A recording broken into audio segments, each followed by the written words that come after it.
자기소개서는 서류 전형 합격하면 끝이다 이렇게 생각하는 사람들이 굉장히 많아요. 자, 그런데 대다수의 기업에서 이 면접할 때 자소서 내용에 대해서 꼬치꼬치 캐묻는 그런 질문들을 굉장히 많이 합니다. 그러니까 예를 들면 여러분이 중국에서 마케팅 캠페인과 관련된 어떤 활동을 했다라는 그 경험을 자소서에 썼다고 하죠. 그러면 면접에 가면 분명히 중국에서 그 활동을 할 때 그때가 언제였고 누구랑 같이 했으며 어떤 활동들을 했고 문제점은 없었는지 그리고 기억에 나는 장면은 무엇인지 무엇을 느꼈는지 이런 것들을 꼬치꼬치 캐묻습니다. 그래서 이 자소서를 쓸 때 아, 면접에서 이런 것들을 묻겠구나 라고 생각을 하고 자소서를 쓰지 않으면 면접 때 굉장히 진땀을 흘리는 그런 경험을 할 개연성이 굉장히 높습니다. 자, 그래서 우리는 이렇게 생각을 해야 됩니다. 자기소개서는 면접까지 따라다니는 귀신이다 이렇게 생각을 하시는 게 좋습니다. 자, 먼저 성장 과정이에요. 이 성장 과정의 질문의 의도를 먼저 확인을 해볼까요? 어떤 질문의 의도가 있는지. 자, 이 질문은 지금의 당신은 어떤 사람인가? 라고 하는 것이 이제 질문의 의도인데요. 조금 더 파고 들어가 보면 입사하면 우리 회사에 기여할 수 있는 성격, 특징을 가지고 있는 사람인지를 그 사람의 성장 과정을 통해서 확인해 보겠다라는 의도가 담겨져 있어요. 그래서 쭉 살아온 성장 과정을 봤을 때 아, 이 사람의 캐릭터가 우리 회사의 가치에 부합하는가 이걸 파악해 보고 싶은 거죠. 자, 그러면 여러분들 이 항목 어떻게 공략해야 될까요? 자, 가장 먼저 단순 나열식으로 기술하는 것은 금물입니다. 예를 들면 초등학교 때 뭐 했습니다. 중학교 때 뭐 했습니다. 라고 하는 것은 아까 얘기했다시피 본인이 쓰고 싶은 것을 쓰는 것이지 읽는 사람이 읽고 싶은 것을 쓰는 게 아니기 때문에 절대 이런 식으로 하시면 안 되고요.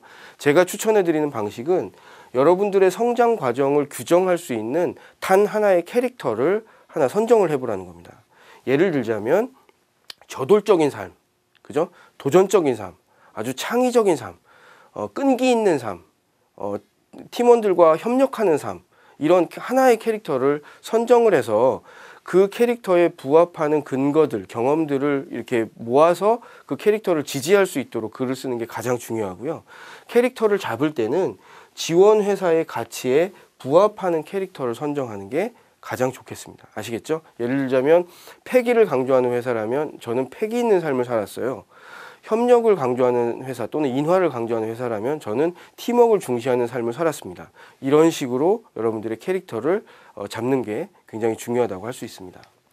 자, 그러면 이제 경험 기반 항목의 기본적인 글 구조를 말씀을 드릴게요. 자, 먼저 본문은 시츄에이션, 그러니까 무슨 상황이었습니다. 그 경험에서.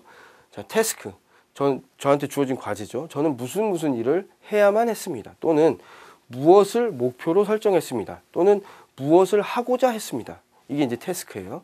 그 다음에는 그 하고자 했던 일을 어떻게 구체적으로 했는지잖아요. 액션, 무엇을 어떠한 방식으로 구체적으로 했습니다. 자, 그 다음에 리절트, 그 결과 무엇을 이루었습니다.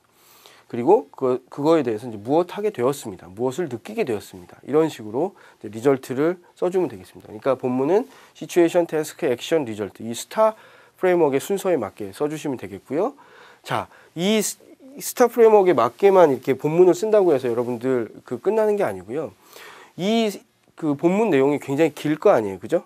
그러면 평가위원들이 굉장히 지루하죠. 그러니까 앞에 두괄식으로 뭘 제시해줘야 된다? 요약을 제시해줘야 됩니다. 그러니까 전체 경험에 대한 요약을 한 문장으로 제시해줘야 돼요. 어떤 상황에서 어떤 일을 해서 어떤 결과를 얻어낸 경험이 있습니다.